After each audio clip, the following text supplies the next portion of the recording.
오늘은 히브리서 5장입니다. 히브리서 5, 6, 7장을 염두에 두고 있는데 다 가능할지는 모르겠어요. 늘 우리 준비한 만큼의 한 70% 선에서 강의가 끝날 때가 많은데 오늘도 열심히 좀 진행을 해봐야 될 것 같습니다. 그 전에 앞서서 1장부터 4장까지 공부 좀 복습을 해 오셨던 분?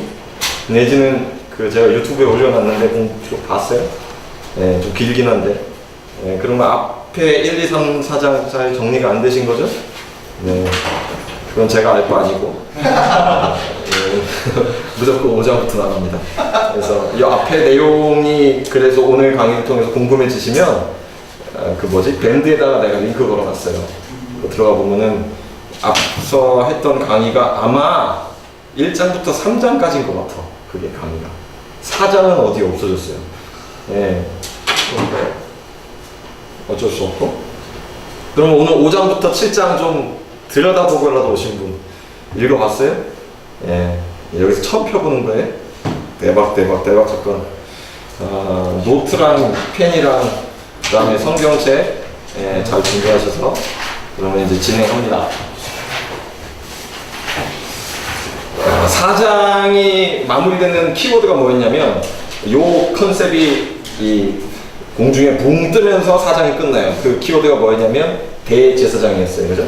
요까지는 기억나셔야 돼요. 대제사장이 있다. 그러면서 이제 5장부터는 그 대제사장이신 그리스도를 설명하는 이 내용으로 디테일하게 들어갑니다. 네, 그게 5장부터예요. 5장부터 7장까지는 계속 제사장직에 대해서 얘기해요. 이해되셨죠? 네. 그래서 5장 1절부터 3절까지 먼저 보죠. 대제사장마다 사람 가운데서 택한 자이므로 하나님께 속한 일에 사람을 위하여 예물과 속죄하는 제사를 드리게 하나니 그가 무식하고 미혹된 자를 능히 용납할 수 있는 것은 자기도 연약에 휩싸여 있음이라. 그러므로 백성을 위하여 속죄제를 드린 것 같이 또한 자신을 위하여도 드리는 것이 마땅하니라. 자, 4장에서 예수님은 그리스도는 큰 대제사장이시다라고 해놓고 5장에 들어가면서 이제 1절부터 3절까지는 일반적인 대제사장직을 지금 얘기하고 있어요. 지금 이건 예수님의 대제사장직이 아니고 일반적인 구약의 제사장들을 가진 성격들을 얘기하고 있어요.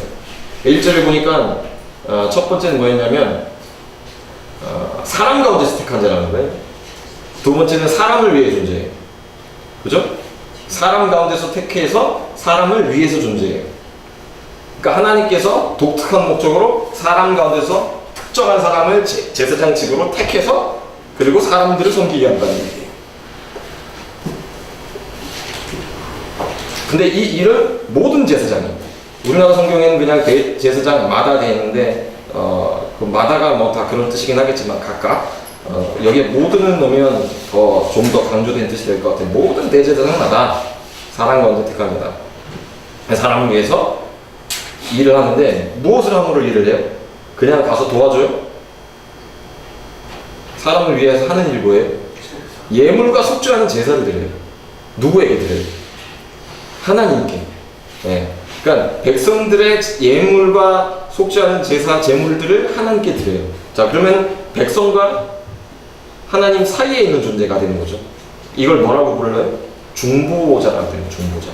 백성과 하나님 사이에 그런 중간자적인, 중보자적인 역할을 해요. 중보자가 되기 위한 조건인 거지. 그러니까 사람 가운데서 택함 받아서 사람을 위해서 존재해야 되는 거야.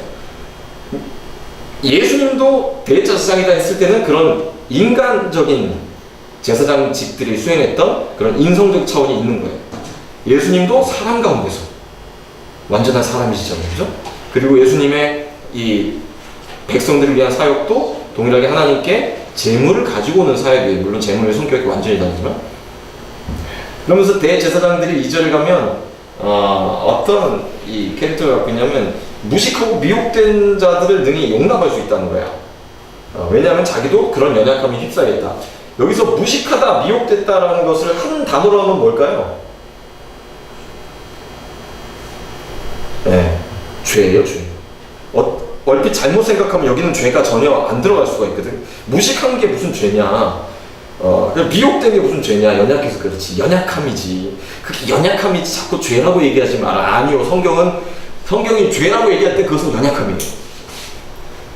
하나님의 의도를 충족시키지 못하는 모든 연약함은 다 죄예요. 그러니까 무식하다. 이것은 하나님의 법률을 모르는 거지, 말씀을 모르기 때문에 뭐예요? 죄져요. 미혹된 것은 법을 알지만 미혹돼서 죄져요.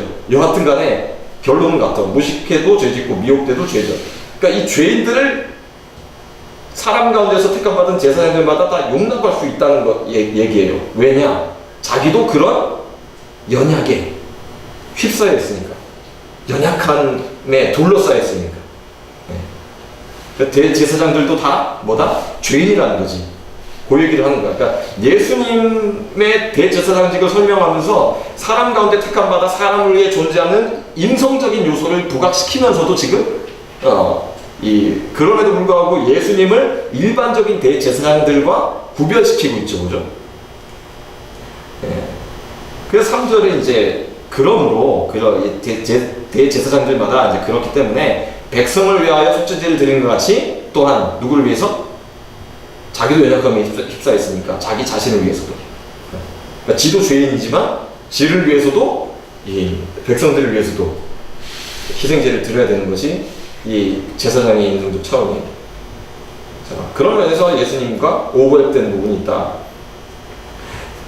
그러면서 4절부터는 또 다른 국면의 대제사장직을 설명하고 있어요. 4절부터 6절 있습니다. 어떤 국면을 얘기하는지는 여러분이 이제 답을 하세요. 이 존귀는 아무도 스스로 취하지 못하고 오직 아론과 같이 하나님의 부르심을 받은 자라야 할 것이니라. 또한 이와 같이 그리스도께서 대제사장 되신도 스스로 영광을 취하심이 아니요 오직 말씀하시니가 그에게 이르시되 너는 내 아들이니 내가 오늘 너를 낳았다 하셨고, 또한 이와 같이 다른 데서 말씀하시되 내가 영원히 멜기세덱의 관찰을 따르는 제사장이라 하셨으니. 자, 첫 번째는 대제사장은 사람의 죄인됨을 연약함을 용납한다. 자, 두 번째 4절부터 6절까지의 국면에서는 뭐였냐면 뭐죠? 찾으셨어요? 이 직분이 영광스러워요? 영광스럽지 않아요? 영광스러워. 근데 이 영광스러운 직분은 스스로 노력해서 획득할 수 있어요?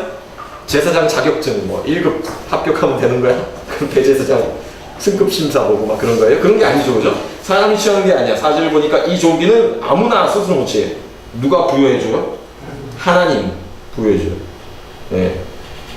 그러면서 누구와 같이 돼 있어요? 4절에 보니까 아론과 같이 돼 있어. 아론 하면 기억나는 사건, 아론의 제사장직 그 권리와 권위와 영광스러움에 대해서 설명할 수 있는 유대인들에게는 당연히 떠오르는 장면이 하나가 있습니다. 그게 민수기 17장에 나오는 장면이에요.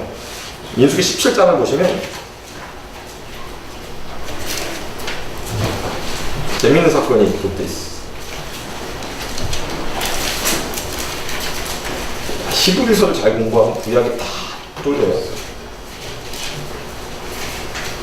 1절부터 봅니다. 여호와께서 모세에게 말씀하여 이르시되 너는 이스라엘 자손에게 말하여 그들 중에서 각 조상의 가문을 따라 지팡이 하나씩을 취하되 곧 그들의 조상의 가문대로 그 모든 지휘관에게서 지팡이 12를 취하고 그 사람들의 이름을 각각 그 지팡이에 쓰되 레위의 지팡이에는 레위 이름 쓰지 말고 누구 이름 써라? 아론의 이름을 써라. 이는 그들의 조상의 가문에 각 수령이 지팡이 하나씩 있어야 할 것입니다. 그 지팡이를 회막 안에서 내가 너희가 만난 곳인 증거계 앞에 두라. 내가 택한 자의 지팡이에는 싹이 나리니 이것으로 이스라엘 자손이 너희에게 대하여 원망하는 말. 왜 지만 제사장이야? 우리도 좀 민주적으로 하자고. 이제 그런 원망하는 말을 내 앞에서 그치게 하리라. 모세가 이스라엘 자손에게 말하며 그들의 지휘관들이 각 지파대로 지팡이 하나씩을 그에게 주었으니 그 지팡이가 모두 12이라. 그 중에 아론의 지팡이가 있었더라. 모세가 그 지팡이를 증거의 장막 안 여호와 앞에 두었더니 이튿날 모세가 증거의 장막에 들어가 본즉 레위 집을 위하여 낸 아론의 지팡이에 움이 돋고 순이 나고 꽃이 피어서 살구 열매가 열렸더라. 네, 누가 택했다? 하나님이 직접 누구를? 아론을. 그와 같이 이 대제사장 직분들은 택함받은 자들이야. 영광스럽다는 거야. 그죠? 5절을 보면 또한 이와 같이 그리스도께서 대제사장 되신도 스스로 영광을 취하심이 아니요. 좀 더 원어적인 해석은 원어적인 번역은 그리스도께서 대제사장 되심도 스스로에게 영광을 부여하심이 아니에요. 스스로에게 영광을 갖고 와서 자기 것 만들기 아니에요. 오직 말씀하신 이가 그에게 이르시되 하면서 두 가지 구절이 인용되어 있어요. 그죠? 시편에서 첫 번째 5절 하반절을 보면 너는 내 아들이니 내가 오늘날 너를 낳았다. 그리고 6절에 보니까 내가 영원히 멜기세덱의 반차를 따르는 제사장이라. 각각 다른 시편이에요. 첫 번째 것은 시편 2편이고 두 번째 것은 시편 110편이에요. 근데 이 두 시편 다 사실 히브리서 1장에 이미 인용한 거야. 1장을 공부한 걸 다 까먹었거나 복습을 안 하고 왔으니 이게 뭐 그러한가. 1장 5절 하나님께서 어느 때에 천사 중 누구에게 너는 내 아들이라 오늘 내가 너를 낳았다 하셨냐 하면서 인용되어 있죠. 제일 처음 인용된 구약이 히브리서에서 바로 요 시편 2편 9절이었고 1장에서 마지막으로 인용된 구약은 13절 보면 내가 네 원수로 내 발등상이 되기까지 너는 내 우편에 앉아있으라 하는 시편이 나와요. 요게 110편의 일부분이에요. 110편은 유대인들에게는 아주 유명한 메시아 예언장이에요. 그래서 이미 인용된 110편의 다른 절이 오늘 5장 6절에 인용돼서 누구 얘기가 시작되냐? 멜기세덱의 이야기가 여기서부터 시작돼요. 왜 이걸 도입하냐? 의도적으로 그리스도의 독특한 대제사장적인 직분을 설명하기 위해서는 멜기세덱을 도입할 수밖에 없어요. 그렇게 넘어갑니다. 그러니까 예수님도 하나님으로부터 일반적인 대제사장들과 같이 택함 받은 것은 같은데 급이 다른 거지. 그죠? 왜냐하면 일반적인 대제사장들 중에 누구도 아들이라 칭함을 받지 못했지만 예수님은 아들로서 대제사장직을 받으신 게 돼요. 또 하나는 일반적인 제사장들은 누구의 이 반차, 누구의 그 계보를 쫓아요? 아론, 레위. 예수님은 전혀 다른 생뚱맞은 멜기세덱이라는 단체였다.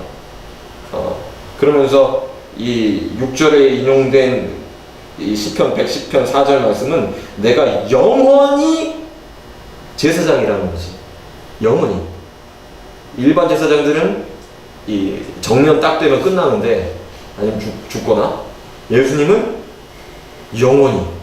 요 부분에 대해서 이제 계속해서 설명에 들어갑니다. 그러면 먼저 멜기세덱이 나왔으니 멜기세덱이 어느 집의 세덱인지 좀 알아야 되잖아요. 창세기 14장 미안합니다. 이런 것까지 녹화되면 안 되는데 창세기 14장에서 멜기세덱 사건을 그럼 한번 보죠 우리가.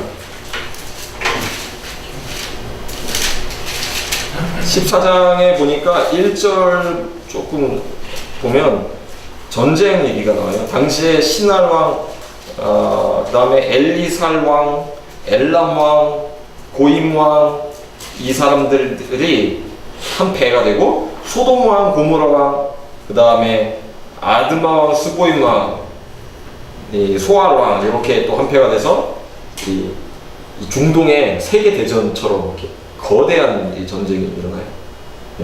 그 중에서 이제 그돌라오멜이 이제 제일 센 사람이야. 원래 그돌라오멜이 다 제패하고 이쪽에 조공을 바치다가 갑자기 조공 안 바치게 되면서 편가르고 싸움이 시작이 된 거예요. 그런데 이제 소돔에 누가 당시에 살았냐면 아브라함의 조카 롯이 살았지. 그러면서 조카와 모든 재산이 다 이 그돌라오멜에게 빼앗겼다함을 듣고 아브라함이 자기 집에서 길리운 자 14절을 보니까 아브라함이 그의 조카가 사로잡혔음을 듣고 집에서 길리고 훈련된 자 318명을 거느리고 단까지 쫓아가서 다 찾아왔어요. 대승을 거두고. 17절에 그래서 보면 아브라함이 그돌라오멜과 그에 함께한 왕들을 쳐부수고 돌아올 때 소돔 왕이 이렇게 자기 적들을 아브라함이 혼자서 다 쳐부셨거든. 그래가지고 소돔 왕이 영접하러 나왔어.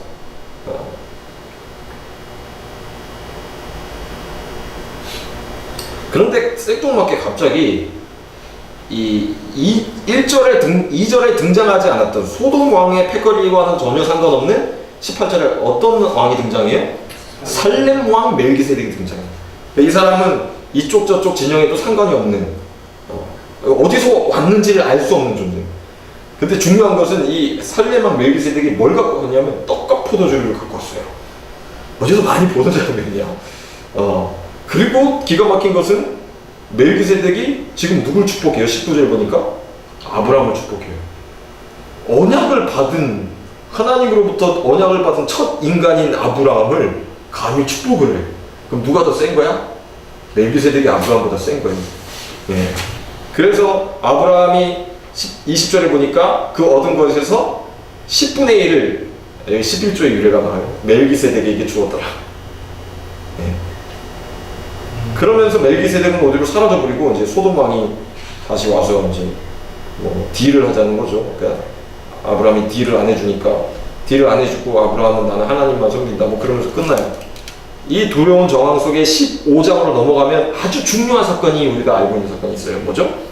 다시 한번 하나님이 언약을 체결하시는 거예요. 창세기 기회가 되면 공부 다시 하겠지만 15장 6절을 우리가 잘 아는 구절이죠. 아브라함이 여호와를 믿으니 여호와께서 이를 그의 의를 의지고 요게 요 시점이다. 그러니까 살렘 왕이 축복해주고 이 아브라함이 다시 한번 하나님의 언약을 재확인받는 장면 15장이 나왔었어요. 돌아옵니다. 히브리서로 이 내용을 기억해 놓으시고 멜기세덱의 반차를 따르는 제사장이다.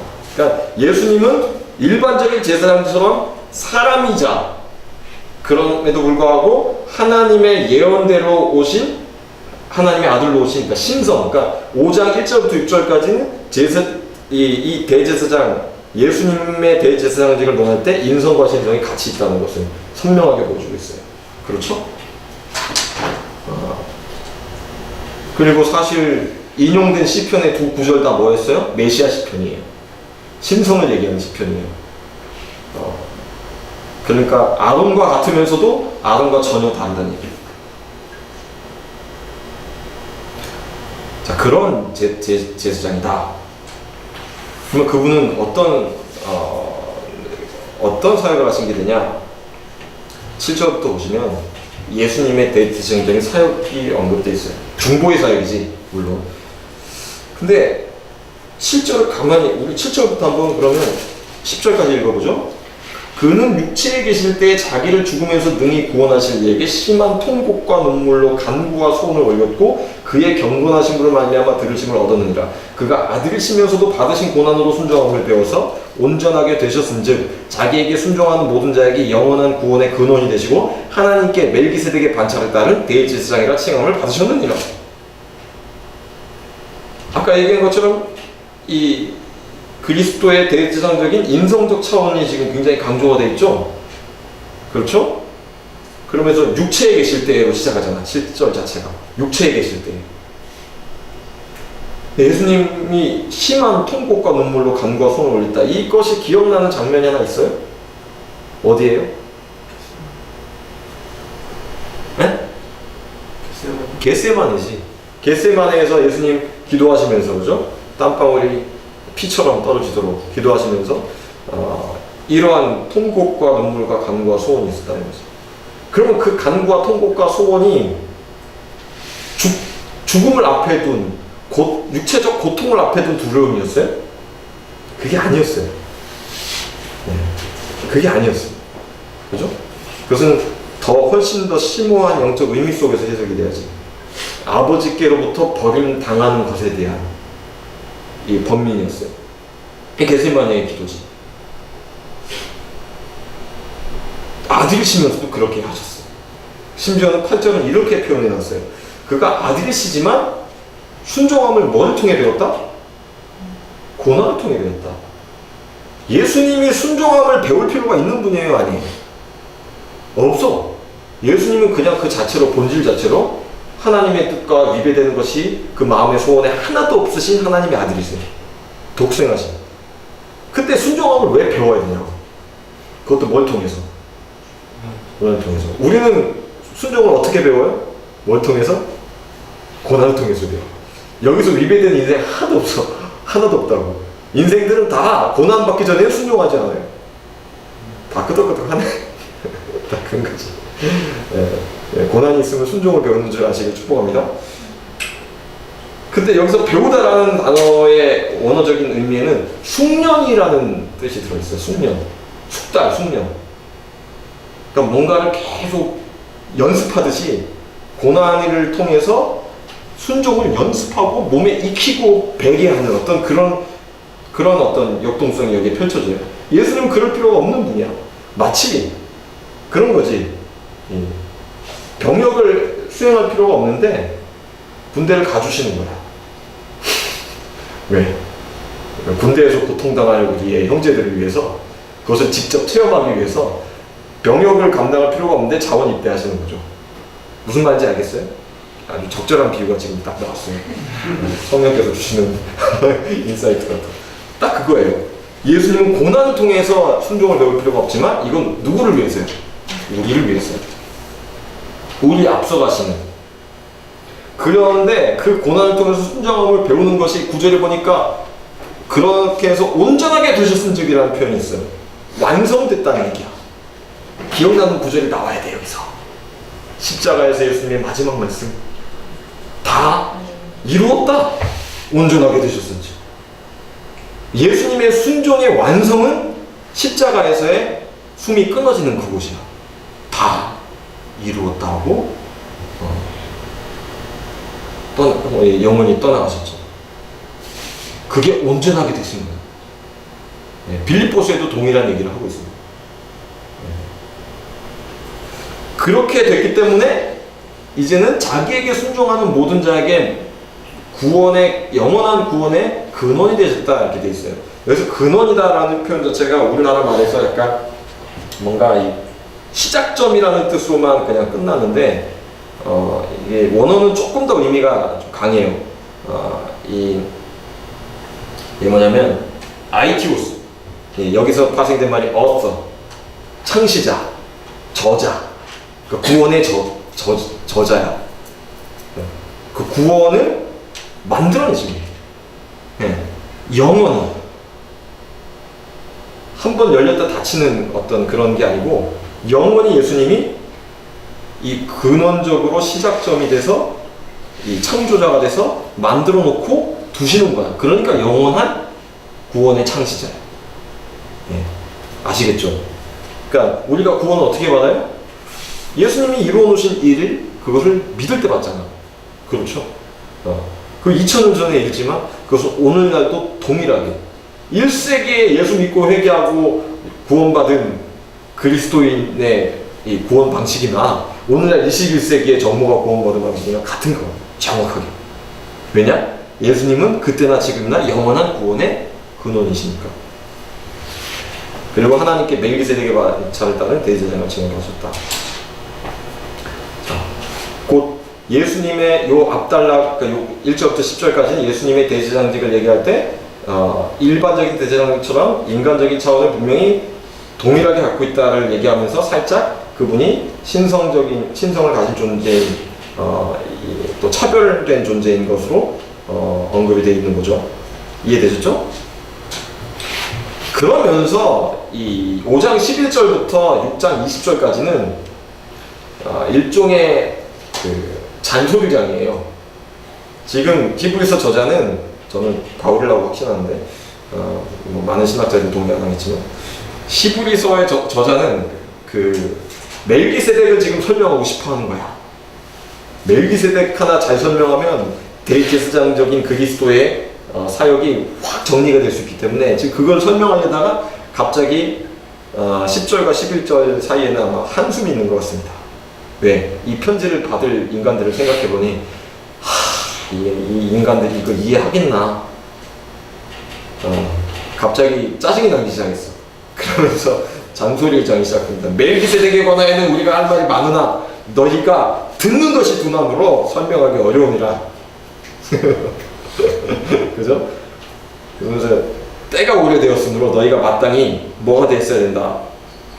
손생이 되었어야 되는데 너희가 다시 하나님의 말씀에 초보에 대하여 누구에게서 가르침을 받아야 할 처지이니 단단한 음식은 못 먹고 젖이나 먹어야 할 자가 되었도다. 이 젖먹이들아 야단치고 있어요. 그렇죠. 이는 젖을 먹는 자마다 어린아이니 의의 말씀을 경험하지 못한 자여 단단한 음식은 장성한 자의 것이니 그들은 지각을 사용하고 연단을 받아 선악을 분별하는 자들이니라. 멜기세덱 얘기하다가 너희가 수준이 너무 낮다 얘기하고 있죠. 근데 왜 수준이 낮은가? 11절을 보니까 아주 핵심이 이거예요. 뭐가 두나무로? 듣는 것이 두나무로. 이거예요, 이거. 하나님의 말씀이 오늘 한국교회 강단에 희귀해졌어. 그리고 좀 복잡한 얘기나 어려운 얘기나 성경 원문 그대로를 설명하기 시작하면 듣는 것이 둔해. 그런 거죠. 그러니까 이제 정말 그런 말씀 사역하고자 하는 사람들은 짜증이 나게 돼 있어요.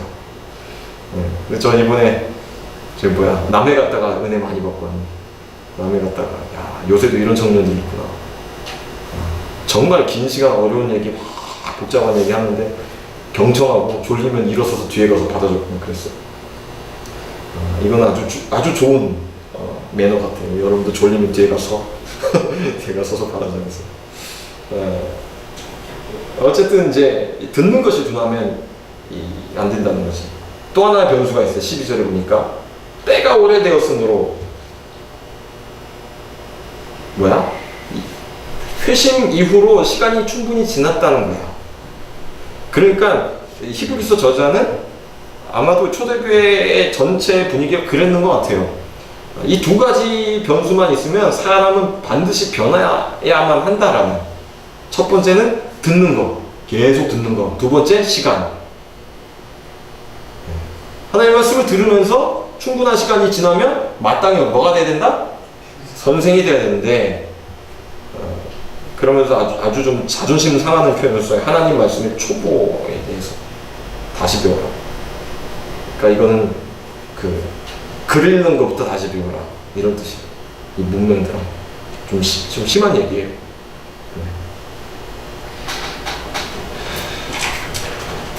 다시 배워라. 젖먹이들아 같은 되게 좀 존심 상하는 얘기 막 하지.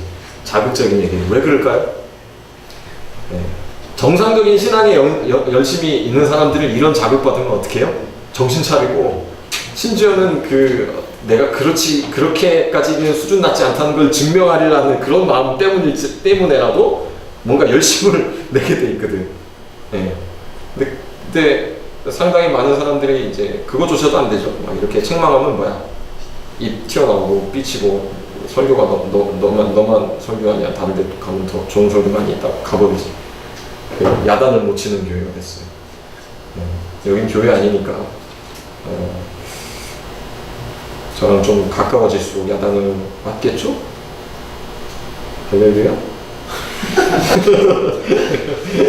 아무튼 그런 얘기를 하고 있어요. 그래서 14절에 아주 기가 막힌 얘기를 하고 있는 게, 단단한 음식은 장성한 자일 것인데 이들은 어떻게 그런 장성한 자가 됐냐? 그들을 장성한 자라고 얘기할 수 있는 그런 시금석은 뭐냐는 거지. 그들은 뭘 사용한다? 지각을 사용한다. 이해력을 사용해.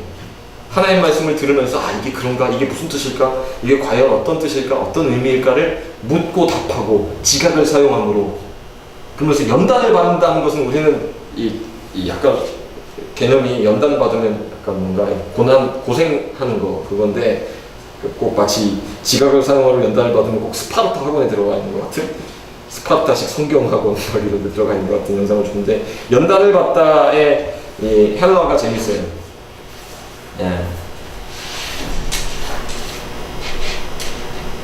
김나수예요. 김나지움 뭐죠? 오늘날은 이제 스포츠와 많이 관련된 표현이지. 김나주예요.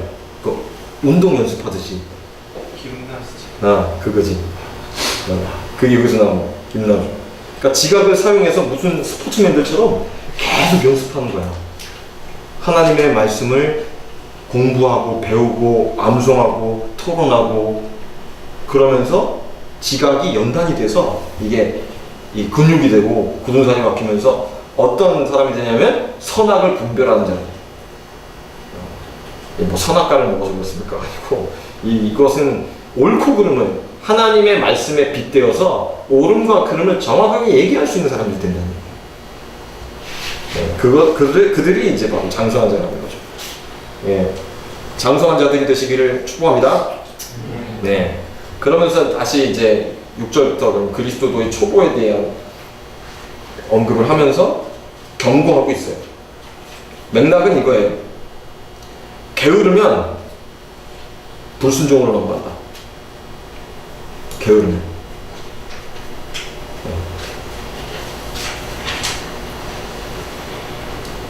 그러므로 6장입니다. 우리가 그리스도의 도의 초보를 버리고 죽은 행실을 회개함과 하나님께 대한 신앙과 세례들과 안수와 죽은 자의 부활과 영원한 심판에 관한 교훈의 터를 다시 닫지 말고 완전한 대로 나아갈지니라. 그러면 이제 그리스도 도의 초보가 지금 뭐라는 거예요?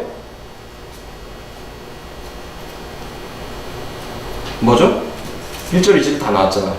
죽은 행실을 회개함과 하나님께 대한 신앙과 세례들과 안수와 죽은 자의 부활과 영원한 심판에 관한 교훈이에요. 교훈 내지 교리. 네. 요게 뭐다? 그리스도도의 초보다. 요거 다시 반복하고 복습해야 될 상황이냐 너희들이. 이거 기초 중에 센 기초 아니냐.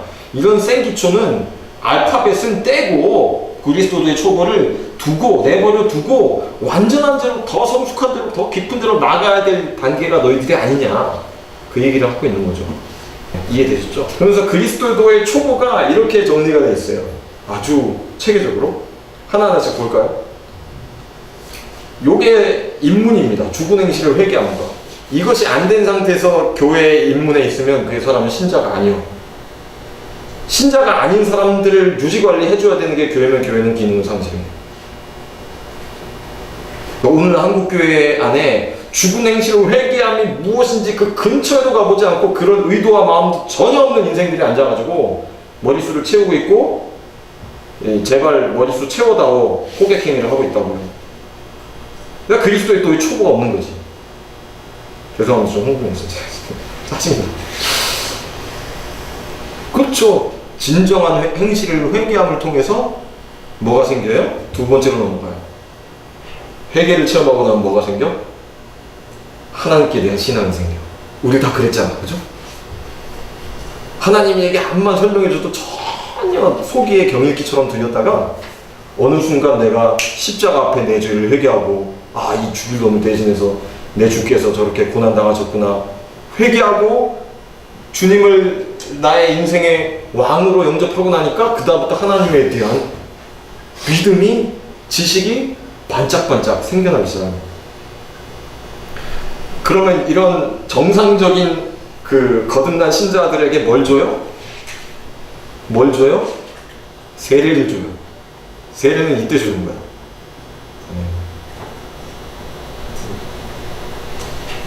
군대 가니까 교단별로 그 머릿수, 세례 주는 머릿수 채우는 경쟁해가지고 강제로 세례 다 주고, 난 세례 받았는데도 또 받으라고 또 줘가지고 세례 들고 받았어.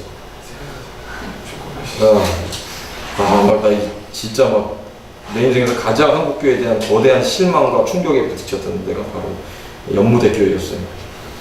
세례들은 이렇게 하는 게 아니에요. 세례 들고 그 다음에 세례 받고 나서 좀 되면 뭘 줘요? 안수. 이거 목사 안수식 이런 얘기가 아니야. 초대교회 안수란 너는 이제 우리 공동체 안에서 이 일을 맡은 자다라는 것을 직무를 부여하는 거야.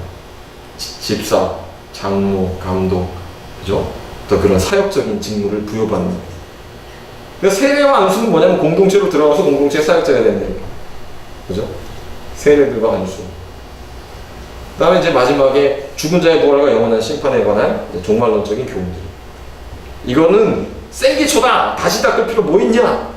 제발 여기서 다람쥐 쳇바퀴 돌듯이 이 기초만 반복하지 말고 이제는 뭐 어떻게 해라? 2절 하반절에 보니까 완전한 대로 나아갈지니라. 여기서 완전한 대로 나아갈지니라의 뉘앙스는 굉장히 급히 재촉하는 뉘앙스예요. 제발 좀 나가라. 제발. 여기만 있지 말고 제발 좀 나가라. 막 등 떠미는 그런 이 사도의 심장이 느껴져야 이게 좀 제대로 묵상이 됩니다. 여러분도 제발 완전한 대로 나가세요. 축복합니다. 네, 멈춰있지 말고 기초만 계속 반복하지 말고. 이제 이 기본이 안 돼서 오늘날 이 기본적인 가르침이 안 돼서 한국교회 다 젖먹이들만 앉아있다 그 얘기. 자꾸 내가 이 얘기하기 시작하면 또 교회 얘기를 넘어가니까 잠깐 절제하고. 여하튼 3절 하나님께서 허락하시면 우리가 이것을 하리라. 그러니까 완전한 대로 나아가는 것이 또한 하나님의 은혜 안에서, 하나님의 주도권 안에서 일어난다는 것을 또 까먹지 않도록 3절에 이렇게 기록해 놓은 것 같아요. 그러면서 4절은 원어에서는 왜냐하면으로 시작해요. 왜 이걸 다시 닦지 말고 왜 이렇게 우리가 완전대로 나가기를 노력해야 되냐? 왜냐하면 4절부터 9절, 4절부터 8절까지 읽어요.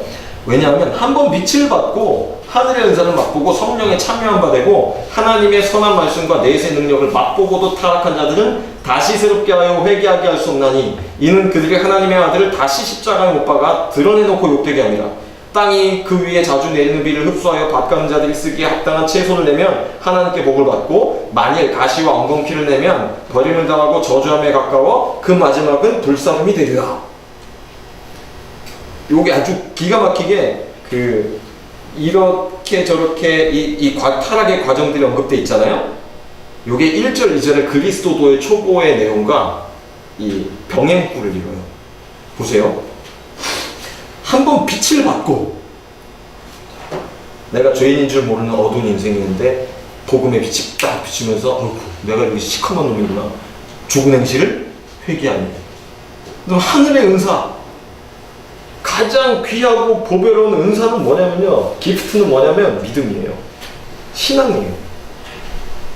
하늘의 은사를 맛보고 그다음에 성령에 참여한다는 건 뭐냐면 그냥 개인적으로 방언받고 예언한다가 아니고 이 신자의 공동체 안에 들어와서 같이 영적인 호흡을 한다는 의미예요. 성령에 참여한 거 되고 그 다음에 하나님의 선한 말씀과 내세의 능력이잖아요. 내세의 능력. 그리스도도의 초보의 네 번째 카테고리가 죽은 자의 부활과 영원한 심판에 관한 교훈이었어요. 그러니까 오는 세상, 내세라기보단 오는 세상이야. 곧 뭐예요? 오는 하나님의 나라지. 도래하는 하나님의 나라지. 이미 도래했고 또 완성될 그 하나님의 나라지. 그 하나님의 나라의 능력, 복음이 전파되면서, 그죠? 사람들이 정말 이제 이 마지막이 가까웠구나, 하나님 나라라는 종말적 사건이 전개되는구나 라는 이제 그 맥락이잖아요. 근데 그 모든 것들을 맛보고 타락한 자들에는 다시 기회가 주어진다, 안 주어진다? 안 주어진다. 그러니까 이게 잘못 해석하면 교회 다니다가 신자로서 한번 실수 좀 하면, 죄 좀 조금 중한 죄 지면 너는 아예 그냥 지옥 자식이다, 그 얘기가 아니에요. 다시 회개하게 할 수 없다, 다시 깨끗하게 할 수 없다. 그러니까 그래서 그 옛날에 그런 교회 안에 그런 가르침도 있었던 거야. 그러니까 세례를 통해서 그 전까지의 모든 죄는 용서가 되고 세례 받은 다음부터는 누적된다는 거죠. 그래가지고 콘스탄틴이 죽을 때 세례 받은 거 아니야. 무슨 알겠어요? 진짜 바보 같은 생각이잖아요. 근데 그렇게 해석을 하면 안 되지. 이거는 정말 참된 신자로 존재했다가 얘가 정말 예수 믿고 회개한 줄 다 알아. 그래서 세례도 주고 공동체 안에서 같이 살았다고. 그러다가 신앙을 버리는, 배교를 하는. 예를 들면 이제 히브리서의 맥락 안에서는 이거죠. 유대인들이 핍박을 하는 거야. 그러면서 출교를 당하고 재산을 압류당하고 그런 일을 통해서 여기서 믿는구나. 예전에 내가 야외 신앙을 가졌던 거랑 무슨 사실 큰 차이가 없는데 똑같은 하나님 아니요? 그냥 다시 돌아가지 뭐. 이런 신자들이 많이 나왔던 거예요. 그래서 그들에게 만일 그렇게 돌아간 다음에는 다시 돌아오지 못하리라고 지금 경고를 하는 거예요. 돌아올 수 없는 강을 너희는 지금 건너는구나. 이건 배교다. 헷갈려하지 마라. 정확히 다른 거다. 왜냐? 그리스도도의 초보가 요거 아니었냐? 요게 기반 아니었냐? 근데 이 기반을 제하여 버리고 다시 유대교로 회귀하는 것은 이것은 배교 행위다. 이게 1차적인 거죠. 그리고 이 타락이라는 단어가 굉장히 재밌는 표현을 써요. 히브리서에만 나오는 독특한 표현이야.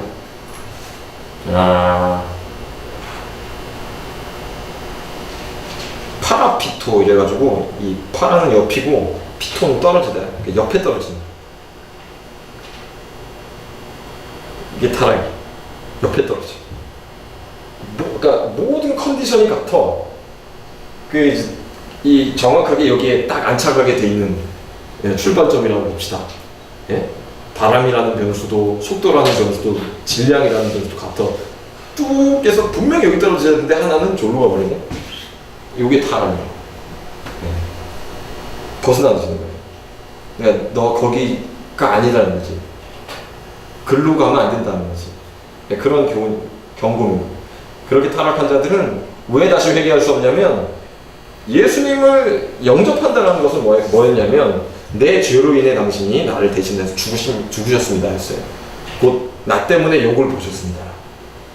바꿔 말하면 내가 욕 보였습니다. 당신 십자가에 그렇게 처참하게 매달아 놓게 하고 그 모든 것들이 사실 내가 그렇게 했다라는 거지.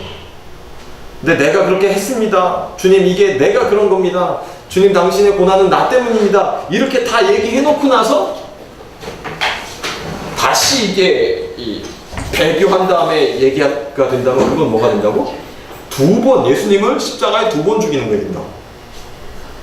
네, 그 얘기를 하는데 하나님의 아들을 2번째 욕되게 하는 거기 때문에 이거는 용납이 될 수 없다. 그러면서 7절, 8절은 인용구는 아닌데 있잖아요. 그다음에 8절에 가시와 엉겅퀴 이런 거. 이게 어떤 이 구약의 인용은 아닌데 정확하게 구약의 몇 가지 장면들을 보여주는 표현이에요. 첫 번째 장면, 가시와 엉겅퀴 하면 생각나는 구약의 아주 중요한 장면 하나 있는데, 아담이 범죄하자마자, 그렇지. 아담이 범죄하자마자 하나님이 저주하시면서 이제 땅이 열매를 내지 않고 경작하지 않으면 가시와 엉겅퀴를 낼 것이다. 못 쓰는 땅이 될 것이다. 저주지. 네. 그러니까 이 가시와 엉겅퀴라는 단어는 하나님으로부터 이제 거절당하는 아담의 뒷모습을 연상시키는 그런 표현이에요. 또 하나는 이 채소를 낸다, 열매를 낸다. 7절에 보니까 이건 유대인들에게 또 아주 기가 막히게 연상되는 장면이 있으니 이게 이사야서 5장의 말씀이에요. 여러분 유대인들이 이사야서 엄청 많이 공부해요. 예나 지금이나. 구약의 중요한 장면들은 거의 다 툭 치면 툭 나온다 보는데. 지금 히브리서는 유대인에게 쓰는 거잖아. 우리가 유대인은 아니지만. 유대인의 입장에서 이 말씀 딱 들으면 떠오르는 장면이 바로 이 5장이에요. 이사야서.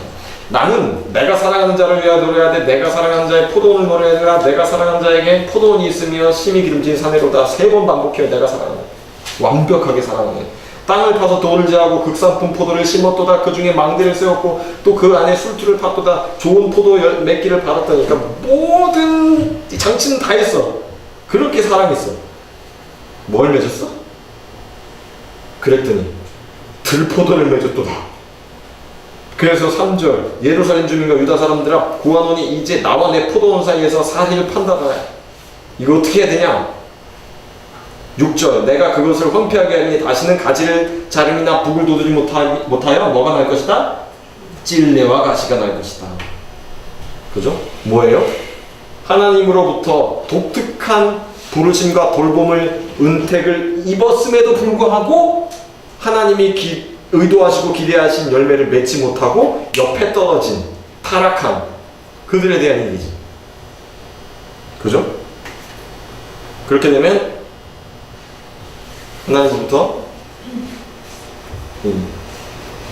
받아들여지지 않게 된다는 거죠. 굉장한 경고의 말씀. 그죠? 그래서 4절부터 8절 말씀은 거의 교회에서 설교된 적이 없는 말씀이에요.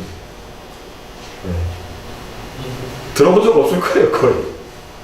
특히 이제 칼빈주의가 강한, 그러니까 우리나라에서는 구원의 확신이나 이신칭의 교리 안에서의 어떤 구원의 확신의 부분이 중요하기 때문에.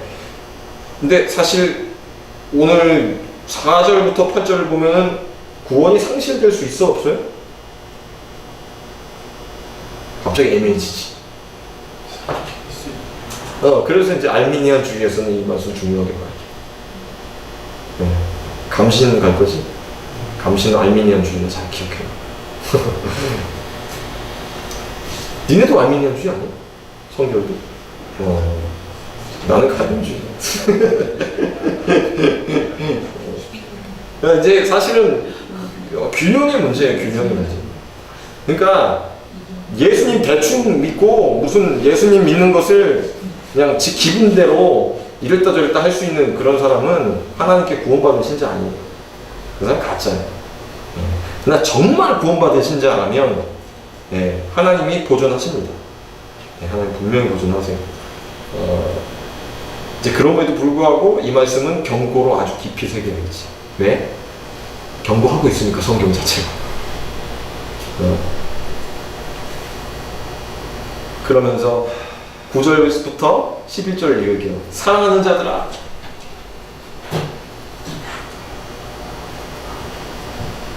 우리가 이같이 말하나, 많은 데가 지금 이렇게 하는데, 이런 얘기죠. 많은 데 우리가 이렇게 하는데, 너희에게는 지금 얘기하는 이런 저주의 내용이 아닌 더 좋은 것, 곧 구원에 속한 것이 있음을 확신하노라. 병 주고 약 주고. 왜냐하면 10절은 왜냐하면으로 시작해요. 우리나라 성경에 빠져있어요. 왜냐하면 하나님은 무리하지 아니하사 너희 행위와 그의 이름을 위하여 나타낸 사랑으로 이미 성도를 섬긴 것과 이제도 섬기고 있는 것을 잊어버리지 아니하시느니라. 우리가 간절히 원하는 것은, 그러니까 요 얘기가 진짜 하고 싶은 건데, 너희 각 사람이 동일한 부지런함을 나타내어 끝까지 소망의 풍성함에 이르러 게으르지 아니하고 믿음과 오늘 참음으로 말미암아 약속들을 기업으로 받는 자들을 본받는 자 되게 하려는 것이니라. 그러니까 이렇게 경고하고 했던 모든 이유는 사실은 진짜로 그런 일이 일어나기를 각섰어 막 이런 게 아니고, 이렇게 경고하는 이유는 너희가 정말 온전히 제대로 열심을 내고 저 타락하는 위험에 빠지지 않도록, 타락을 무서워하고 두려워하는 자세를 갖도록 얘기하는 거야. 그런 얘기죠. 하나님이 잊어버리시지 않는다는 거지. 어떤 것을? 섬기는 것, 수고한 것. 기억나는 예수님 말씀이 있어야 되는데, 여기서 이 소자에게 물 한 잔 준 사람은 하늘에서 그 상급을 잃지 않는다. 그러면서 사랑은 뭐냐? 그런 구체적인 행위예요. 그죠? 그래서 하나님은 불의하지 아니하사 너희 행위와, 그러면서 우리나라 성경에 약간 단어가 이렇게 떨어져 있는데, 원래는 사랑의 수고를, 사랑으로 한 수고를 하나님 잊지 않는다. 그러면서 이 11절에 동일한 뭘 나타내요? 부지런함을 나타내야 되는데, 요 단어 조금 바꿀 필요가 있어요. 동일한 열심. 부지런함이 열심 아니냐? 부지런은 약간 뭐라 그럴까? 그냥 단순히 노동에 관련된 것만 들어올 수 있어서. 근데 부지런함은 좀 더 마음의 상태를 얘기하거든, 성경에서는. 그러니까 요거 단어가 이런 뜻을 가져요. 질투, 급한 거, 열심히 하는 거, 막 속도 내서 막 하는 거. 그러니까 급하게 어디 갔다 오는 거. 그러니까 여러분이 좀 이따 이제 전철을 타실 때, 예를 들면 이제 급행을 타야 되는데 급행이 2분 남았다. 플랫폼까지 한 3계단 내려가야 된다. 그럼 어떻게 하겠어요? 전철을 타기 위해서 뛰죠. 급히. 그거예요. 거기까지 도달하기 위해서 급하게 열심을 내는 그거예요. 그냥 농부처럼 그냥 매일 꾸준히 그냥 부지런한 또 그런 개념이 아니고 서두는 거야. 내가 혹시나 저기 못할까봐. 혹시나 내가 저 열차를 놓칠까봐. 그럼 옛날에 우리 어릴 때 그런 찬송 많이 불렀는데, 나는 구원 열차 올라타고서. 몰라요? 잠깨라고 불러줬어요. 그러면서 그런 이 속도감 있는 열심을 나타내서 끝까지 뭘 붙들어라. 뭐에 이르러야 된다. 소망의 풍성함. 이제 좀 더 정확한 표현은 완전한 확신. 그 소망에 대한 완전한 확신. 그러니까 우리가 소망하는 것이 있어요. 예수님을 믿으면서 소망하는 게 있어. 이 땅에 고난이 있을수록 더욱 소망하는 게 있어. 그 소망함이란 뭐냐면 결국은 우리 앞에서 나왔었는데 안식이라는 것이었어요. 거기에 들어가기를 힘쓸지니, 그 안식에, 저 안식에, 그의 안식에 들어가기를 힘쓸지니 그랬죠? 그게 우리의 소망이야. 근데 그 소망을 예수님을 통해서는 우리가 거기에 확실히 들어간다는 그 소망을 완벽하게 확신할 수 있도록 하는 거죠. 완벽하게 확신하도록 이런 열심을 내라는 거야. 바꿔 말하면 뭐냐면 속도를 내지 않고 열심을 내지 않으면 신앙이라는 것은 어떻게 된다는 거야? 밋밋해지는 거지. 밋밋해져. 내가 가만히 있는데 갑자기 뭐가 막 바뀌진 않아. 그죠?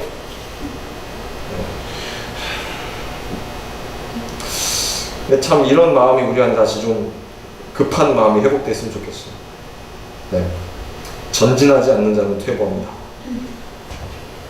그래서 게으르지 아니하고 믿음과 오를 참으로 말미암아 약속들을 기업으로 받는 자요 밑줄 그어놓으세요. 이제 또 하나의 그 논점으로 약속과 기업에 대한 얘기가 나오기 시작합니다. 약속들을 기업으로 받는 자. 좀 더 편안한 표현으로 하면 상속자가 되는 약속이야. 상속자가 되는 약속. 여러분, 천국은 상속받는 거예요. 누구를 통해서? 예수 그리스도를 통해서. 네. 상속받는 거예요. 유산이야. 상속자들이야. 우리가 자녀면 후사하면 상속받는 거야. 네? 상속자들. 그러면 이제 상속에 대한 약속, 요 얘기를 이제 13절부터 나오는 거죠. 그래서 13절도 사실은 왜냐하면으로 시작합니다. 우리나라 성경 이런 거 좀 많이 빼놓은 경향이 있어요. 그 약속을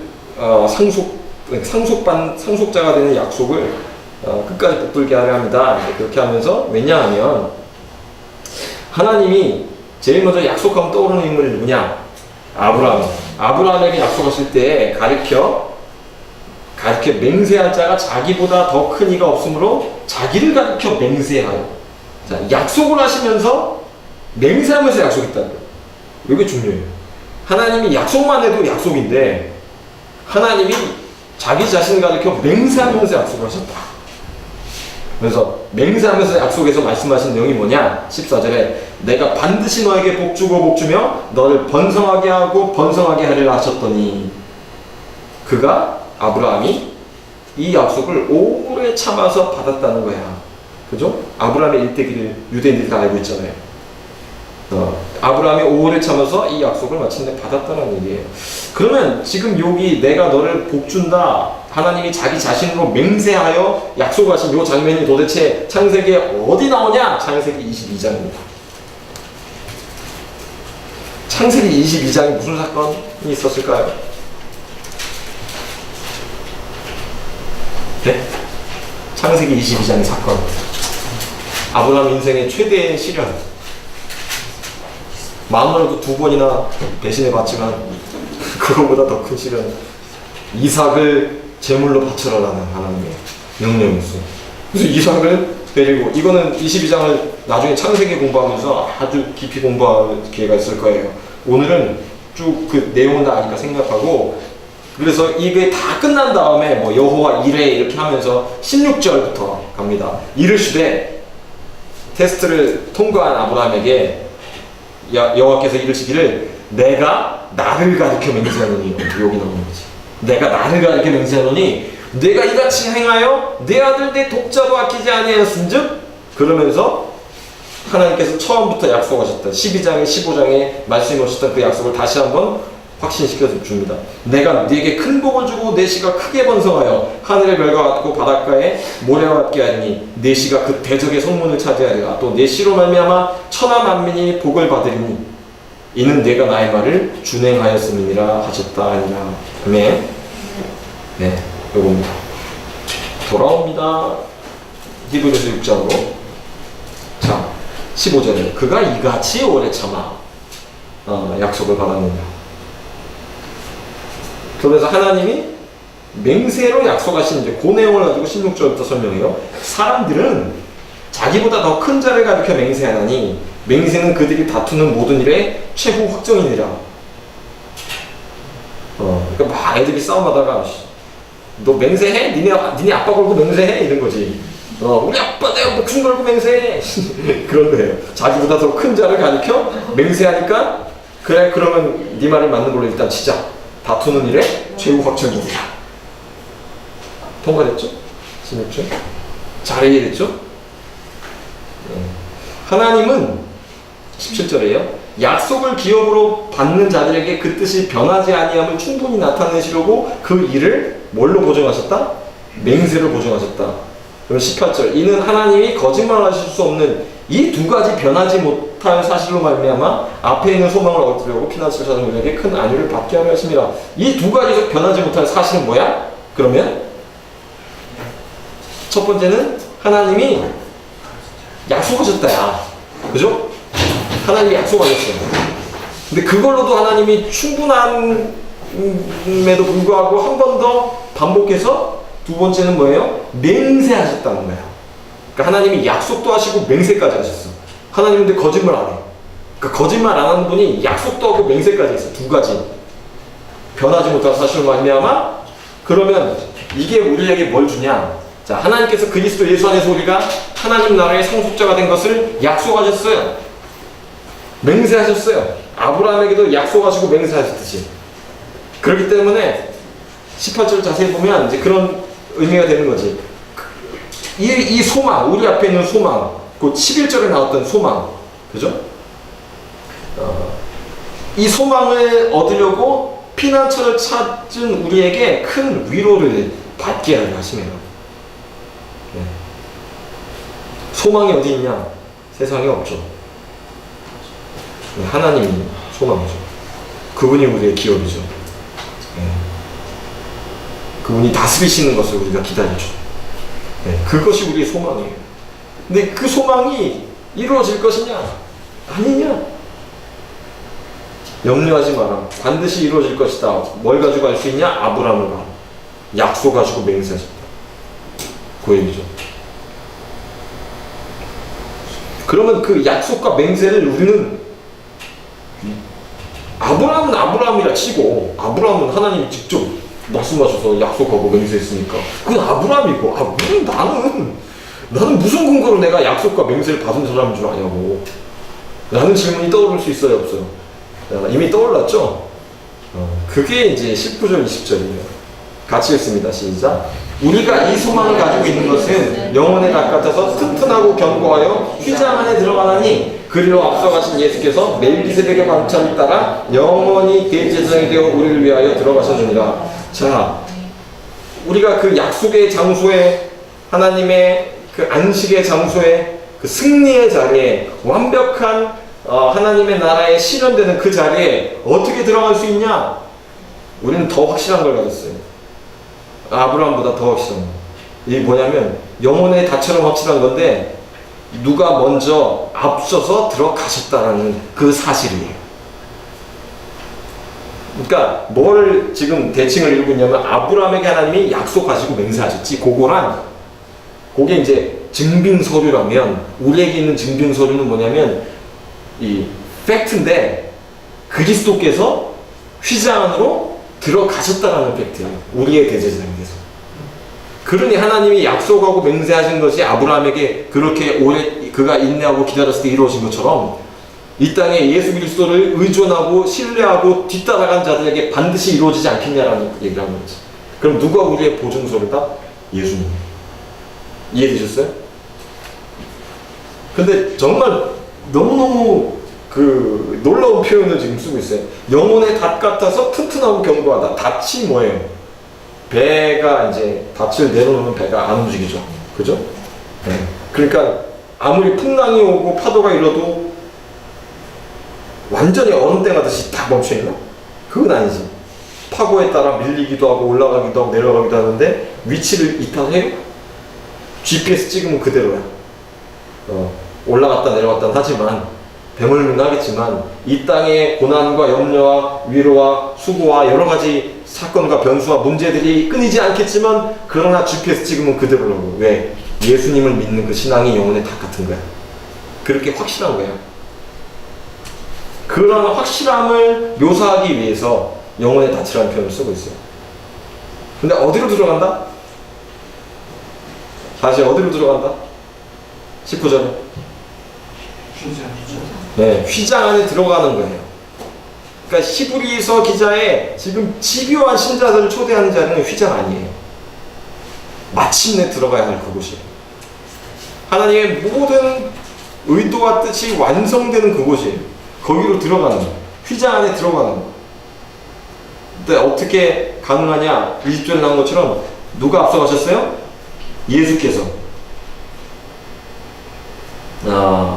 예수께서 하면서 이렇게 앞서가신 예수께서 이렇게 되어 있는데, NIV 성경 보면은 굉장히 번역이 재밌어요.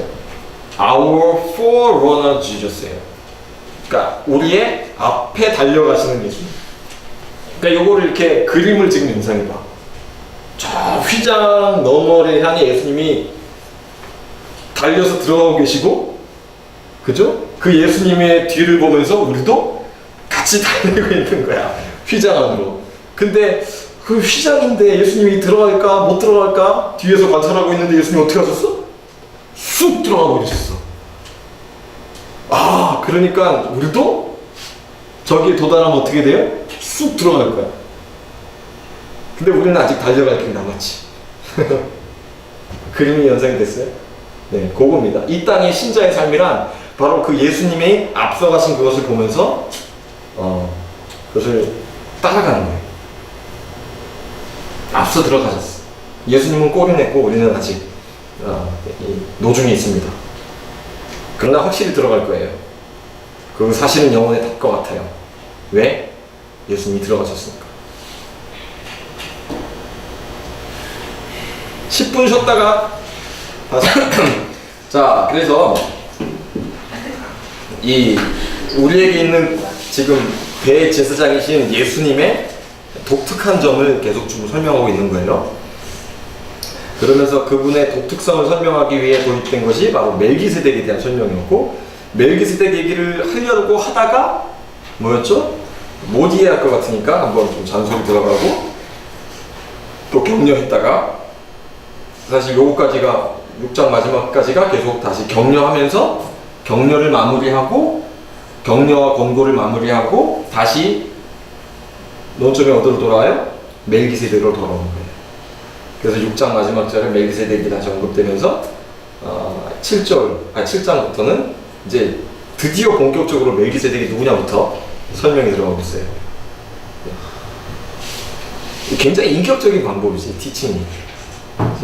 일방적으로 너는 알아듣던 못 알아듣던 그냥 나는 떠든다, 그게 아니고 어느 순간에 멈춰서서 권면하고 마음이 열리고 동기부여가 되도록. 성경이 놀라운 책인 게 그런 인격적인 동기부여의 과정들을 스스로 하고 있는 거지. 살아있는 어떤 교사처럼. 사실 살아있는 책인 거죠. 그래서 이 약속을 붙들자, 뒤처지지 말자, 열심을 내자, 타락하지 말자 해놓고 이제 다시 내용이 돌아와서 7장입니다. 1절. 이 멜기세덱은 살렘 왕이요, 지극히 높으신 하나님의 제사장이라 여러 왕을 쳐서 죽이고 돌아오는 아브라함을 만나 복을 빈 자라. 아브라함이 모든 것의 10분의 1을 그에게 나누어 주니라. 그 이름을 해석하면 먼저는 의의 왕이요, 그 다음은 살렘 왕이니 곧 평강의 왕이요, 아버지도 없고 어머니도 없고 족보도 없고 시작한 날도 없고 생명의 끝도 없어 하나님의 아들과 닮아서 항상 제사장으로 있느니라. 자, 지금 멜기세덱이 정확히 누구냐, 이제 그걸 추적할 필요는 없어요. 그러니까 멜기세덱이 갖고 있는 영적인 포지션과 미닝을 확실히 가지는 것이 중요한 거죠. 그래서 이름부터 가요. 멜기세덱은 두 단어의 합성어예요. 멜렉하고 세데크예요. 멜렉은 왕이야. 세데크는 공인. 그래서 멜기세덱이라는 이름 자체가 이 멜렉하고 세데크의 합성어예요. 그러니까 뭐예요? 의의 왕이야. 이름 자체가 의의 왕인데, 또 창세기에 보면은 이 멜기세덱은 살렘 왕 멜기세덱 이렇게 돼 있잖아요. 그죠? 우리 창세기 아까 창세기 14장 읽었었죠? 우리 살렘 왕 멜기세덱 돼 있습니다. 살렘은 뭐냐?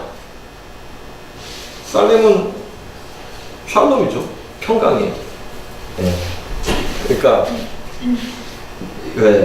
멜기세덱 멜렉 살렘이지. 그러니까 멜렉이 두 번 나왔어. 그는 의의 왕이자 또 평강의 왕이야.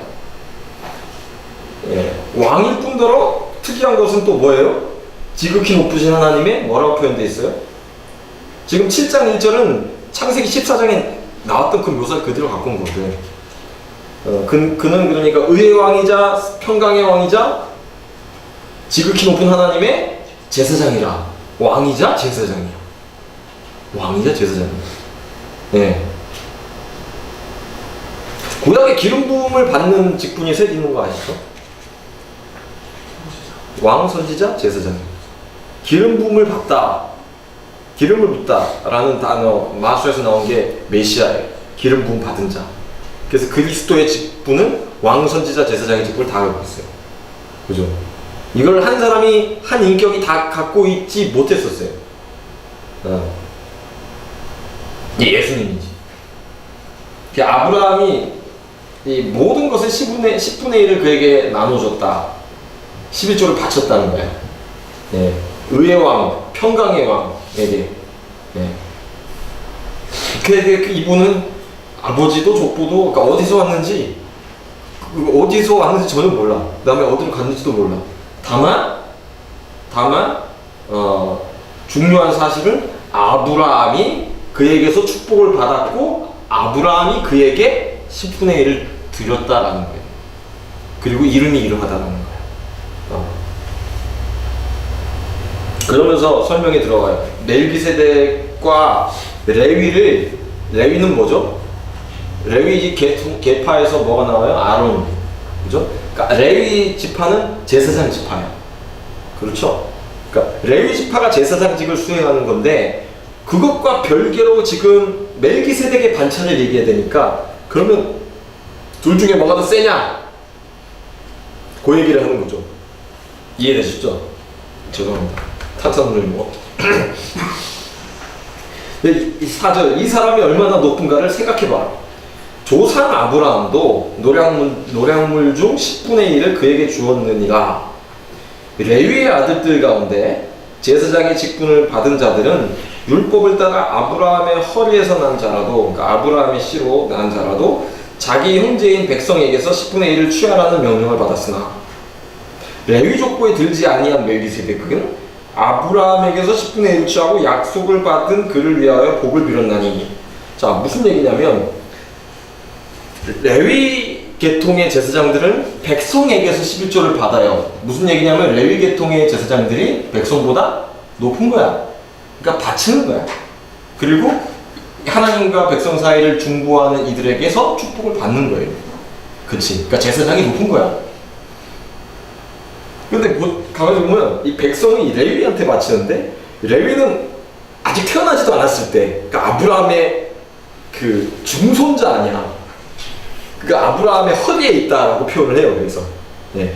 레위가 아직 아브라함의 허리에 있을 때, 여긴지 뭐 엮은지 난 모르겠는데 아브라함의 허리에 있을 때 그 아브라함이 멜기세덱한테 12조를 바치고 축복을 받았으니 이거는 레위보다 아브라함이 센데 아브라함보다 멜기세덱이 더 센 게 되지. 그러니까 레위와 멜기세덱이 비교하면 당연히 급이 훨씬 높은 멜기세덱이라는 거죠. 그러니까 얼마나 높은가를 생각해 봐라 하면서 지금 얘기하는 거예요. 이해됐죠? 그러면서 7절 논란의 여지 없이 낮은 자가 높은 자에게서 축복을 받느니라. 또 여기는 죽을 자들이 10분의 1을 받으나, 여기는 어디냐면 지금 요 밑에 백성이 11조를 바치는 레위인들. 여기는 죽을 자들. 참 표현도 신기해. 죽을 자들. 어차피 죽을 인생들이야. 세월 지나면 어차피 죽고 없어질 제사장들이야. 이 죽을 자들한테 바쳤는데 이 위에 올라가니까 어때요? 아브라함이 영원히 있는 제사장에게 지금 바치는 거야. 산다고 증거를 받은 자가 바로 거야. 산다고 증거를 그럼 어디 받았냐? 자, 이 멜기세덱 예언이 아까 시편 몇 편에 나온다고 했죠? 시편 110편이었죠. 시편 110편을 그러면 넘어갑시다. 시편 110편을 이해하는 건 중요해요. 자, 막차 놓치는 분은 이제 안녕히 가시고. 시편 110편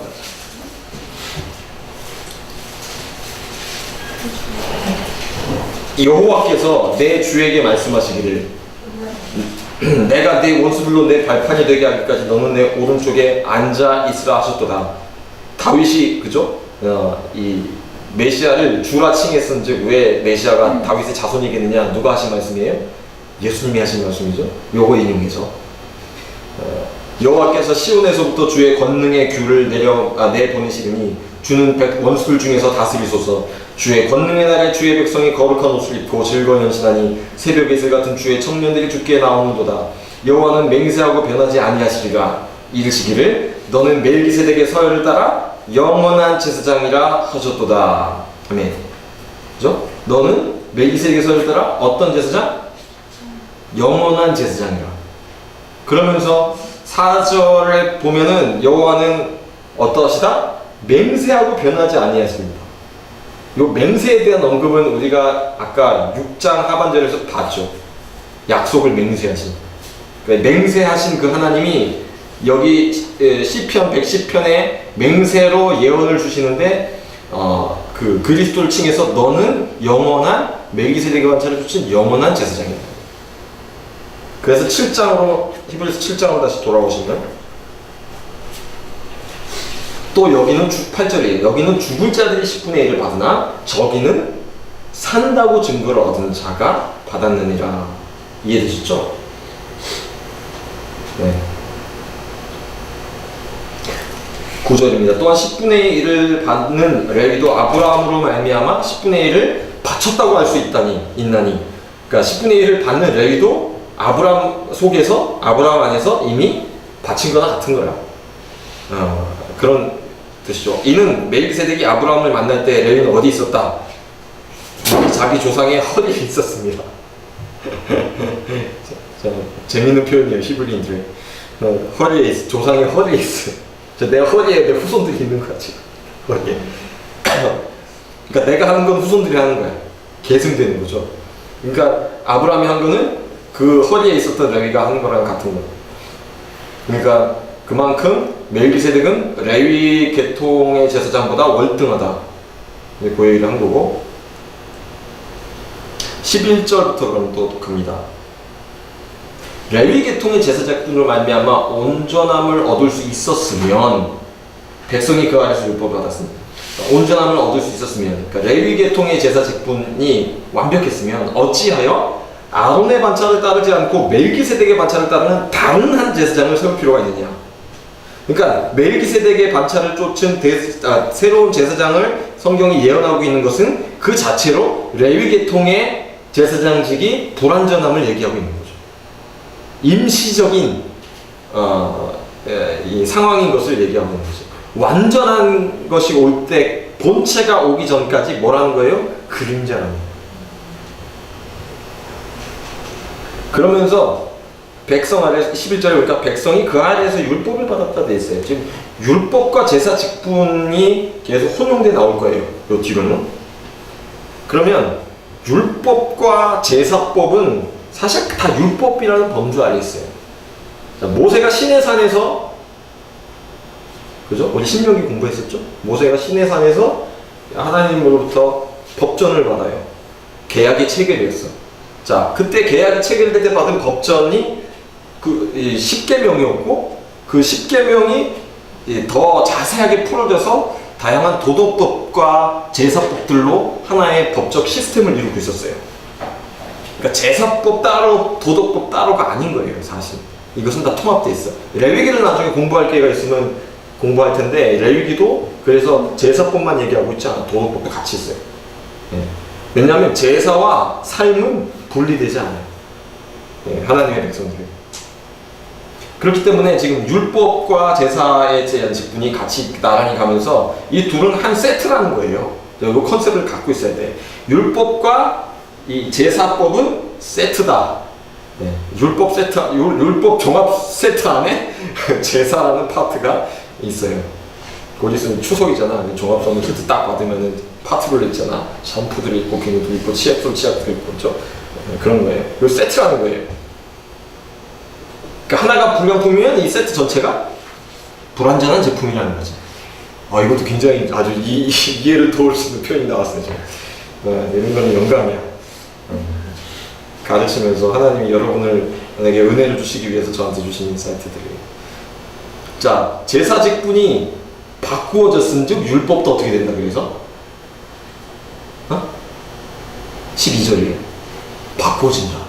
왜? 제사 직분이 어디 포함되어 있다고? 율법 5종 세트에 포함되어 있으니까. 그러니까 제사 직분이 바뀌었다는 것은 율법 전체가 바뀐다는 거예요. 바뀔 수 있다는 거예요.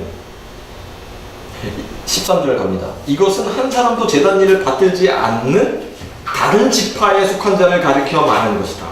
곧 레위 지파가 아닌 완전 다른 지파다. 그러면서 불만 있으면 말로 하세요. 그러면서 갑자기 14절에 가면 우리 주님께서는 어느 지파에서 오셨다? 어느 지파? 유다 지파에서 나신 것이 분명하도다. 이 지파에는 모세가 제사장들에 관하여 말한 것이 있다 없다? 전혀 없다. 그러니까 이 율법이 규정한 제사장직과 상관없는 유다 지파에서 우리 주님이 오셨다.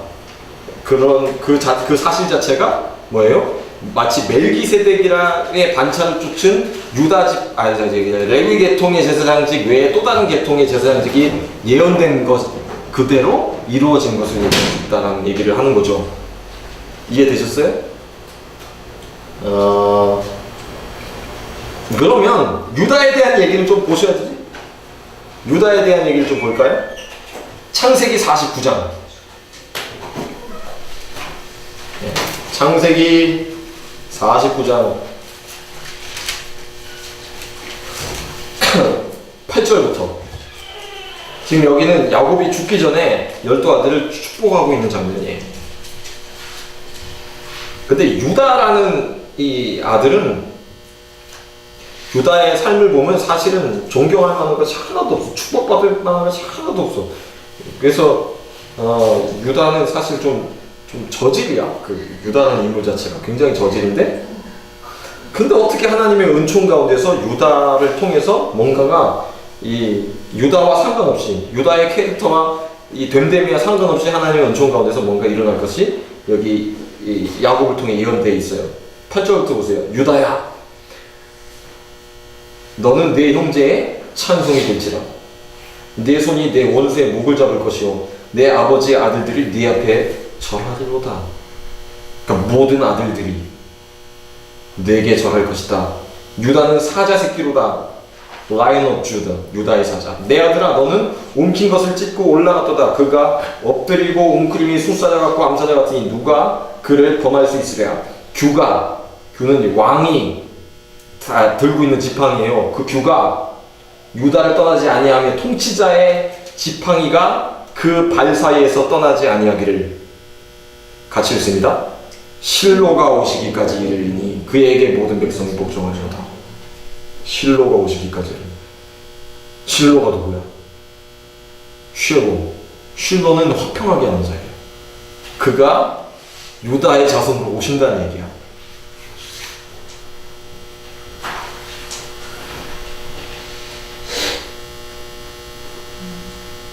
이해되셨어요? 요 유다에 대한 이론이에요. 메시아는 그러니까 누구 지파에서 온다? 유다 지파에서 온다. 히브리서 7장으로 돌아옵니다. 그래서 14절, 우리 주께서는 유다로부터 나신 것이 분명하다. 이건 제사장과 상관없는 지파다.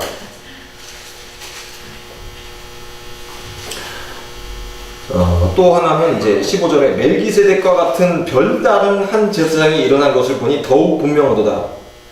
그는 육신에 속한 한 계명의 법을 따르지 아니하고 오직 불멸의 생명의 능력을 따라 되었으니 증언하기를 똑같이 인용되어 있죠. 시편 110편이 내가 영원히 멜기세덱의 반차를 따르는 제사장이라 하였도다. 전에 있던 계명은 연약하고 무익함으로 패하고 율법은 아무것도 온전하게 못하지. 이에 더 좋은 소망이 생기니 이것으로 우리가 하나님께 가까이 가느니라. 요 얘기가 이제 잠깐 한 번 더 그럼 설명을 드리면 이런 거예요. 자, 실로가 오신다. 그리고 멜기세덱의 사건, 이것은 모세가 율법을 받기 전이에요, 받은 후에요? 어? 질문이 이해 안 됐어? 네, 다시 질문 가요. 자, 지금 실로가 온다라는 메시아에 대한 예언이나 멜기세덱에게 아브라함이 축복을 받고 11조를 바치는 이 장면은 모세를 통해 율법이 주어진 후예요? 그 전이에요? 당연히 전이지. 창세기잖아. 50%인데 못 맞췄어. 전 아니면 혼자. 당연히 전이죠. 그러면 율법 이전에 하나님의 의도와 계시야. 그럼 율법이 이걸 소멸시키고 율법으로 단독 기능할 수 있을까요? 아니야. 율법은 이 위에 주어져 있는 거지. 근데 율법이 제사장직을 얘기해요. 그렇죠? 근데 예언대로 멜기세덱의 반차를 쫓은 또 다른 제사장직이 들어오면서 율법이 설정한 제사장직이나 율법의 어떤 기능 자체가 소멸돼요. 그러니까 어떻게 되는 거냐면 모세의 율법은 일시적인 게 되는 거야. 이해됐어요? 일시적인 게 되는 거야. 이것이 예언돼 있었고 율법이 온 다음에 이 예언이 성취됨으로 이 율법은 기능을 다 해버린 거야. 요걸 이해하셨으면 이제 로마서와 갈라디아서가 이해가 되는 거지. 네. 그러니까 율법 이전에 계시가 있고 그리고 율법 이후에 맹세가 있어. 율법 이후의 맹세에서는 또 뭐냐면 그러니까 율법 이전에 계시 아까 얘기했고 율법 이후의 맹세에 이런 멜기세덱의 반차를 쫓은 제사장이 온다. 근데 그 제사장은 또 잠깐 있다 간다예요? 아니지. 영원하다. 그러니까 다시 율법의 시대가 도래할 수 있겠어요? 이제는 없어. 이건 완전히 끝난 거야. 이제 여기서부터는 요 세팅 그대로 가는 거지. 예. 메시아이신 대제사장이신 멜기세덱의 반차를 쫓아 영원한 대제사장으로 우리 앞서서 이 모든 일들을 이뤄놓으신 그 세팅 그대로 이제 끝까지 가는 거라고. 네. 아시겠죠? 그게 히브리서 1장의 가장 초반부 아니었어요. 하나님께서 여러 시대 여러 모양으로 선지자를 통해 말씀해 오셨다가 이 막판에는 최종 세팅이다. 이게 예수님을 통해 말씀하셨다. 아들을 통해. 네. 자, 18절로 돌아옵니다. 전에 있던 계명은 연약하고 무익함으로 패하고 율법은 아무것도 온전하게 못할지라 이에 더 좋은 소망이 생기니 바로 이렇게 율법의 기능이 소멸되고 정말 하나님의 예언들이 성취됐기 때문에 더 좋은 소망이 생긴다는 거예요. 이것으로 우리가 하나님께 어떻게 된다? 가까이 가는 거예요. 또 예수께서 제사장이 되신 것은 맹세 없이 된 것이 아니니 그들은 맹세 없이 제사장이 되었을 때 그들은 누굴까요? 21절에 레위계통이지. 레위계통 제사장들은 맹세가 없어요. 하나님이 내가 나를 가르쳐 맹세하노니 너희는 제사장이다. 그런 표현이 없어요. 맹세 없이 그냥 아론 제사장, 그래서 그 뒤로 계속 제사장. 끝이야. 맹세 없이 됐어요. 근데 오직 예수는 자기에게 말씀하신 이로 말미암아 뭘로 됐다? 맹세로 됐다. 자, 계속 맹세가 반복돼요. 그죠? 주께서 맹세하시고 뉘우치지 아니하시리니 내가 영원히 제사장이라 하셨도다. 이와 같이 예수는 더 좋은 언약의 보증이 되셨습니다. 예수는 더 좋은 언약의 보증, 밑줄 그세요. 왜냐하면 8장은 이제 요 얘기입니다. 우리가 다음 시간에 공부할 8장 6절 잠깐 실컷 보면 8장 6절 그러나 이제 그는 더 아름다운 직분을 얻으셨으니 그는 더 좋은 약속을 세우신 더 좋은 언약의 중보자시라. 네, 요걸 이제 8장에 얘기를 할 거예요. 여하튼 다시 22절 돌아와서 이와 같이 예수는 더 좋은 언약의 보증이 되셨느니라. 할렐루야. 네, 제사장 된 그들의 수요가 많은 것은 그들은 누구예요? 다시 레위. 걔네들은 많은데 왜 많았어야 되냐면 죽으니까 자꾸 죽으니까 죽음으로 말미암아 항상 존재하지 못하미로되 24절 같이 읽습니다. 시작. 예수는 영원히 계심으로 그 제사장 직분도 갈리지 아니하느니라. 갈리지 아니한다라고 우리나라 성경에 번역되어 있는데 요 24절을 더 정확하게 원어적으로 문장을 얘기하자면 이렇게 됩니다. 예수는 영원히 계셔서 불변의 제사장직을 가지고 계시다. 예수님은 영원히 계셔서 불변의 제사장직을 가지고 계시다. 그 직분이 계속 의미는 가죠. 그러니까 예수님은 영원히 계셔서 영원히 그 제사장 직분을 가지고 계신 우리의 대제사장이시기 때문에 25절은 그러므로 자기를 힘입어 하나님께 나아가는 자들을 온전히 구원하실 수 있으니 이는 그가 어떻다?